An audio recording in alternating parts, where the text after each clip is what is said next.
What if the only thing standing between you and death was your dog? Ethan Carter was a condemned man. The clock was ticking, his execution set. To the world, he was a traitor. Everyone saw him that way. Everyone except one friend, Max, his loyal German shepherd. But when his final wish was granted, a last meeting with Max, something unexpected happened. What could a simple dog possibly do to change the fate of a man sentenced to die? What secret was hidden in his collar? And how did this seemingly innocent visit become the first step in uncovering the truth? Follow this incredible story, because sometimes the greatest hero comes from the most unlikely place. The sound of iron gates slamming shut echoed through the corridors of the maximum security prison in Texas. The cold fluorescent lights flickered overhead, casting shadows across the gray concrete walls. The air was thick with the scent of disinfectant and rusted metal. At the far end of one of the most heavily guarded wings, behind steel bars, Ethan Carter sat on a narrow cot, staring at the cold wall. 2 years had passed since the day his life was ripped from his hands. Outside, no one talked about him anymore.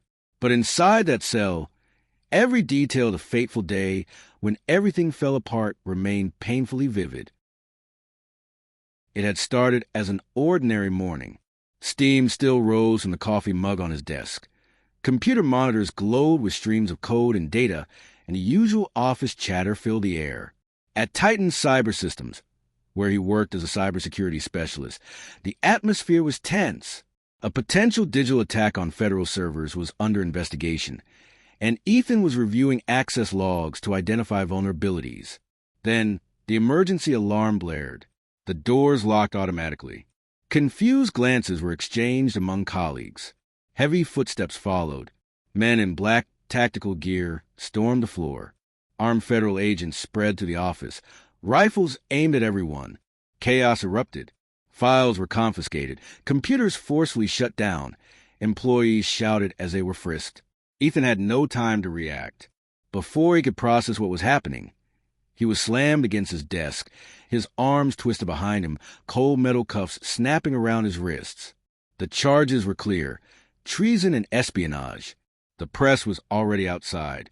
As he was dragged out of the building in handcuffs and thrown into a government vehicle, cameras captured every second. His name was on every news channel before he even had the chance to defend himself. The case moved too fast. The evidence seemed irrefutable. Millions in offshore bank deposits. Access logs tied to his credentials on the night of a major federal data breach. Encrypted messages exchanged with foreign contacts. He denied everything, said he was being framed, that someone had forged the evidence. But no one believed him. The prosecution dismantled every defense. Witnesses took the stand. Experts confirmed the damning data, and every argument Ethan made was systematically crushed.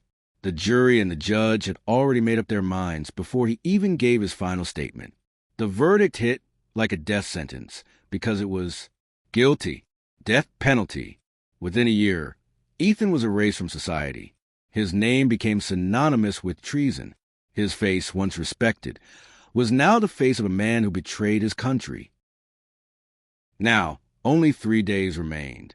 Ethan sat on the edge of the narrow cot, gazing at the small window of his cell. Beyond the iron bars, all he could see was a sliver of sky, polluted by the harsh prison lights. His lawyer had given up. His friends had vanished. His family? Only his sister still wrote back to his letters, though without much hope.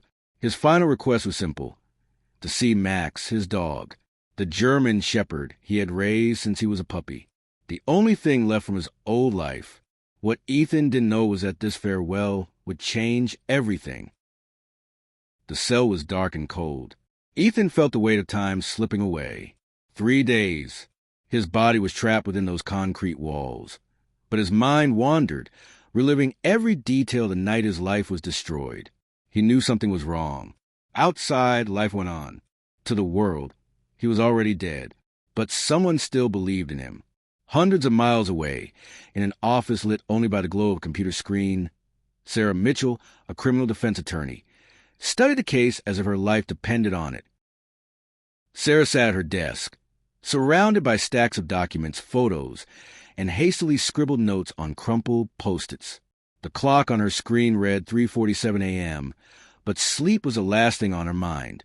For the past 6 months, she had been searching for something, anything, that could prove Ethan Carter had been framed. But every attempt seemed to lead to a dead end. The evidence was too perfect. And when everything fits together too well, it's because someone designed it that way. Then she found the first clue. The $5 million deposit into Ethan's account seemed undeniable, an alleged bribe for leaking classified data. But Sarah noticed a detail no one had questioned before. The transaction was recorded at 1:12 a.m.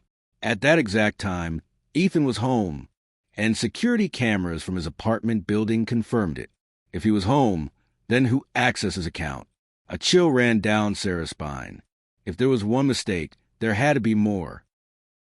The next morning, an unmarked envelope was slipped under her office door. No name, no return address. Inside, a flash drive and a single sheet of paper with a short message. They're lying. Look in the internal server. Code 47A Delta. Sarah plugged the flash drive into her computer. One encrypted file appeared. She entered the code. The screen flickered. Internal access logs from Titan Cyber Systems filled the screen. And then, there it was. On the same night Ethan was arrested, another employee had accessed the exact same server. Igor Vaziev, Chief Technology Officer. His name was nowhere in the official trial records. Someone had buried this information. Sarah's pulse quickened. Someone inside the system knew Ethan was innocent, and someone was trying to help her. But who? And more importantly, why? She grabbed her phone. Time was running out. She had to act fast. Ethan Carter's cell was shrouded in darkness. Less than 48 hours remained until his execution. He had accepted his fate. There was no more hope, no chance to prove his innocence. But somewhere in Texas, the truth was beginning to surface. Sarah Mitchell gripped the disposable phone in her hand, eyes locked on the open file on her computer. The secret code sent by the informant revealed something staggering. The evidence against Ethan had been digitally fabricated, and the key to changing everything was about to walk into that prison. On the other end of the line, a muffled voice confirmed it. Ethan's last request had been approved. He would see Max. But this wouldn't just be a final goodbye. The next morning, the atmosphere at the federal penitentiary was unusually tense. Guards exchanged discreet glances, whispering among themselves. The presence of reporters outside the gates was a reminder that the case hadn't been completely forgotten. Ethan was escorted out of his cell and led to the visitation room. His heart pounded, but his face remained expressionless. He didn't want to show emotion. He didn't want to appear weak. Until he saw Max. The dog sat on the other side of the room, held by a leash in the hands of a prison officer. The moment Max spotted Ethan, he shot up. His tail wagged frantically. His eyes gleamed. And then, in a blur of motion, he ran. The leash slipped from the guard grasp. The weight of the muscular German shepherd nearly knocked Ethan off balance. Max panted, licking his face, pressing his muzzle against his owner's neck. And for the first time in 2 years, Ethan Carter smiled. His arms wrapped around Max tightly, as if time could freeze in that moment. Nothing else existed. No death sentence. No prison cell. No accusations. Just him and Max, the only soul in the world who never doubted him. The guards gave their warning. 15 minutes. That was all the time Ethan had. He knew he had to make every second count. He ran his fingers through Max's fur, just as he used it every night before his arrest. Then he noticed something strange. Max's collar was different. There was a small bulge beneath the leather, something metallic. His heart pounded. Max wasn't just there to say goodbye. There was something hidden in the collar. With a subtle motion, Ethan slid his fingers along the edge until he found a small, loose piece of metal. It was tiny, cold against the skin. A device. Adrenaline surged through him. If Sarah had risked everything to get this to him, it meant only one thing. The proof of his innocence was right there. Ethan knew he couldn't be caught with it. With a swift, discreet movement, he slid the device up his sleeve, keeping his expression neutral. The guards didn't notice. But inside, Ethan knew. Max wasn't just there to see him. He was there to save him. The clock on the wall read 11:59. A guard cleared his throat impatiently. The visit was over. Ethan knelt down one last time, looking into Max's eyes. He felt the dog's warm breath against his skin. Max stared back at him, his gaze steady, almost as if he were saying, "Trust." Ethan ran his hand over Max's head and allowed himself one last moment with him. Then the guards moved in. Max didn't resist. He didn't whimper. He didn't bark. He just stood there, watching his owner being led away, waiting for the moment he would finally come home. Ethan Carter's cell was swallowed in silence. The clock on the wall read 12:07 a.m. Less than 36 hours until his execution. He lay on his back on the thin mattress, eyes fixed on the damp, stained ceiling. But his mind was far from that place. The small device was still hidden inside the sleeve of his uniform. He could feel it pressed against his skin. That was all that mattered now. Sarah had risked everything to get it to him. But what exactly was inside? And how could he use it before it was too late? Hundreds of miles away, Sarah Mitchell stared at her computer screen, her eyes bloodshot from exhaustion. The secret code she had sent to Ethan could change everything. But now, she had to make sure he could access the device. The monitor flickered. A message popped up. Device successfully delivered. Awaiting data transfer. Sarah took a deep breath. It worked.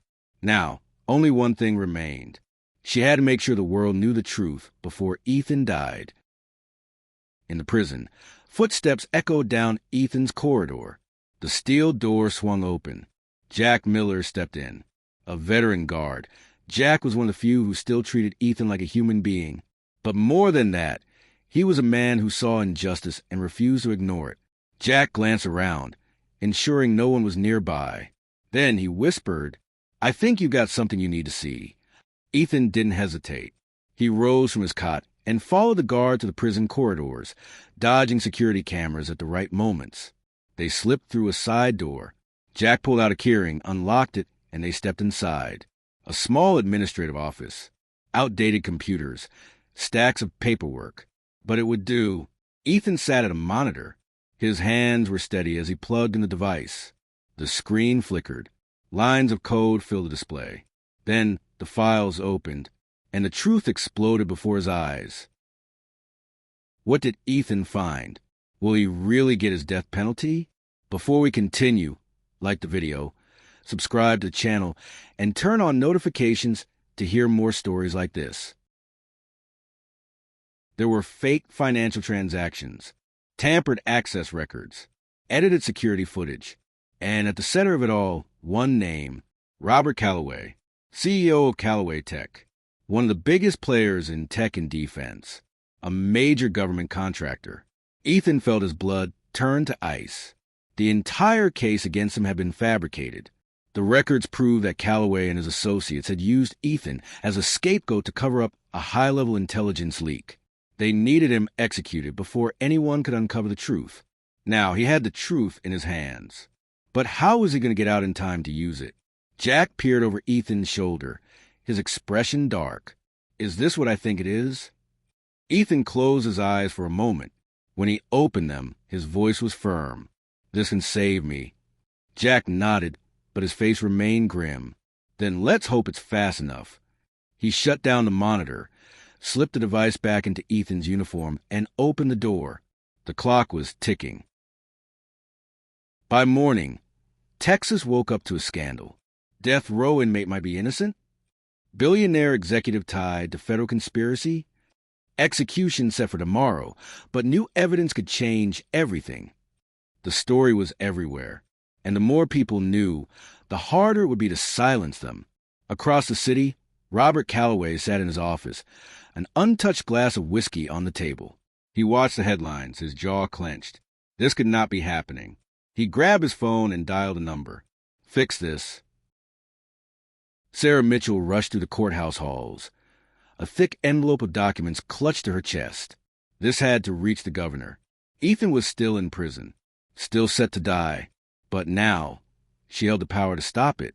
She barged into the judge's office unannounced, slamming the papers onto his desk. The judge looked up, startled. Sarah's voice was steady. Urgent. You need to see this. Right now. The judge grabbed the documents, flipping through them rapidly, and then his face changed. This changed everything. The office phone rang. The secretary answered, her expression shifting. It's the governor's office. They need to talk about Ethan Carter's execution.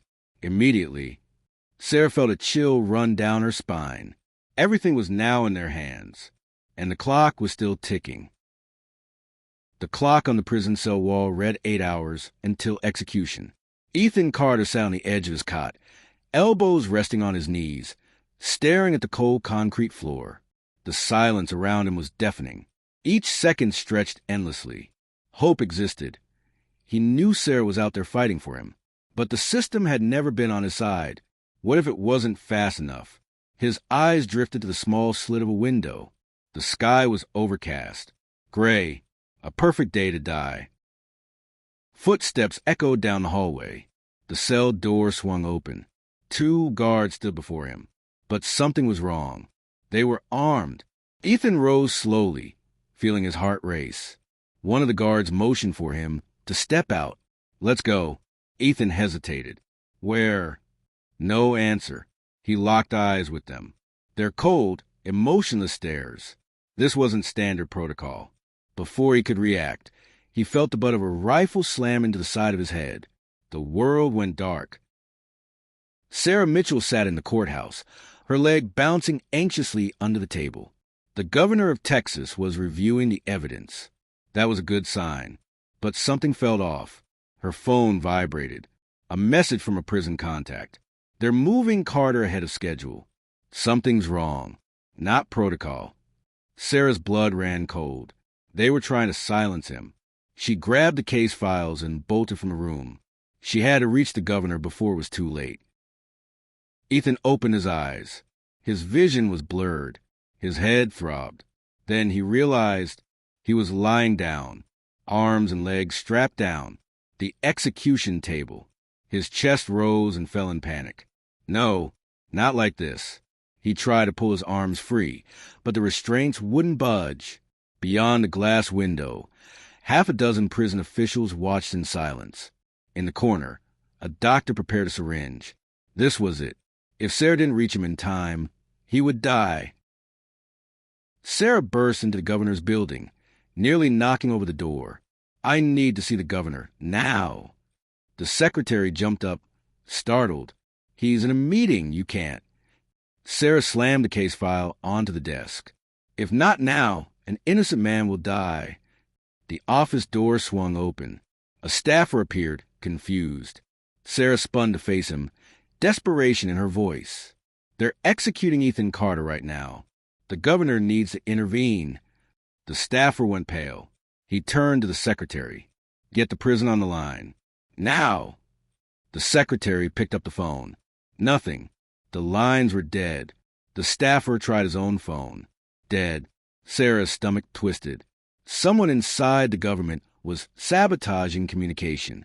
If they couldn't call, they had to go in person. Let's go. They rushed out the door. The governor didn't know yet. But once he did, no one would stop his order.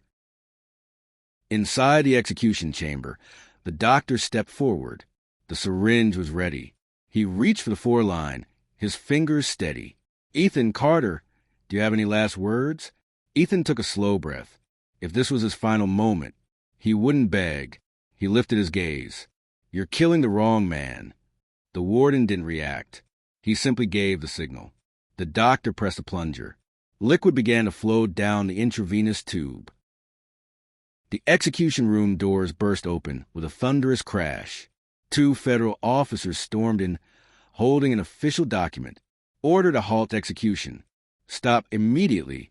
The entire room froze. The warden blinked, stunned. The doctor stopped. The guards exchanged nervous glances.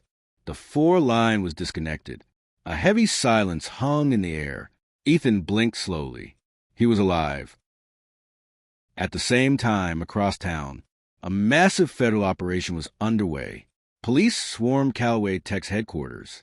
Inside, Robert Calloway sat at his desk, his untouched glass of whiskey glistening in the light. He watched the news, his jaw clenched. The sound at his door was the last thing he heard. The FBI kicked it down. Robert Calloway, you are under arrest for fraud, conspiracy, and falsifying evidence. Agents swarmed the office, slapping handcuffs on his wrists. His empire was over, and Ethan Carter was innocent. The sun blazed as the prison gates creaked open. Ethan Carter took his first step outside. The air filled his lungs. The air of freedom. Then he saw him. Max. The German shepherd waited for him. The moment Max recognized his owner, he took off running.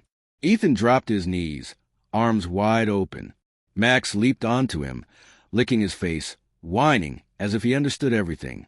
Ethan laughed, hugging his old friend tight. Behind them, Sarah watched, a small smile on her lips. Ready for a fresh start? Ethan looked at her, then at Max. He ran his hand through the dog's fur, feeling the weight of everything they had survived. Then he stood up. Let's go home. The warm Texas wind brushed against Ethan Carter's face as he crossed a bustling street. After 2 years locked away in a cold, windowless cell, the simple act of walking among free people felt surreal. Beside him, Max trotted attentively, his tail swaying gently. He never strayed far from Ethan, as if afraid they would be separated again. Across the street, Sarah Mitchell leaned against her car, watching them. Her eyes held something between relief and satisfaction. Ethan approached, running his hand through Max's soft fur. Sarah smirked, arms crossed. Ethan looked at her, then at Max, and without needing any more words, he let out a small smile. Life was about to begin again. In the days following Ethan's release, the scandal exploded in the media. Tech CEO arrested for forging evidence in espionage case. Wrongfully convicted man escapes death by mere seconds. German shepherd saves owner from wrongful execution. The story of Ethan Carter and Max spread across the nation. The government tried to contain the fallout, but it was too late. Investigations exposed a web of corruption involving intelligence operatives and high-ranking executives. Robert Calloway, now sitting in a cell similar to Ethan's, faced dozens of charges.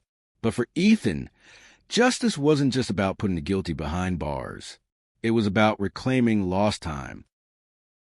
Months later, Ethan sat at a large, dark wooden table, facing a group of government officials in crisp suits. An offer was on the table. The state wants you as head of cybersecurity. You have the expertise and the first-hand experience to ensure what happened to you never happens to anyone else. Ethan took a deep breath. He had spent 2 years behind bars for a crime he didn't commit, and now they were offering him the power to prevent it from happening to others. He glanced at Sarah, who sat beside him, supporting him like she always had. Then he looked down at Max, sitting by his feet, watching everything with his intelligent eyes. Ethan smiled. His answer was firm and unwavering. I accept. Time passed, but Ethan and Max's story was never forgotten. The dog who carried the proof of his owner's innocence became a national symbol of loyalty and justice. Animal rights organizations honored Max with a special award. His photo graced magazine covers and newspapers. But to Ethan, Max was more than a hero. He was family. On the porch of a house deep in the Texas countryside, Ethan Carter watched the sky, painted orange by the sunset. Max lay beside him, his eyes half closed in contentment. Sarah stepped out of the house, holding 2 cups of coffee, and took a seat next to Ethan. For a moment, neither of them spoke, just enjoying the peace. Sarah took a sip of her coffee and glanced at him. Did you ever think your life would be this quiet? Ethan let out a soft chuckle. After everything we went through? Not a chance. He looked down at Max, who perked up at the sound of his voice. The dog met his gaze, watching him closely before standing up, patting over, and resting his head on Ethan's knee. Ethan smiled, running his fingers through the soft fur of his old friend. The worst was behind them. Now, he was just a free man, with his loyal dog and an entire future ahead. Did you like this story? Exciting, isn't it? Like the video. Subscribe to the channel and turn on notifications to hear more stories like this.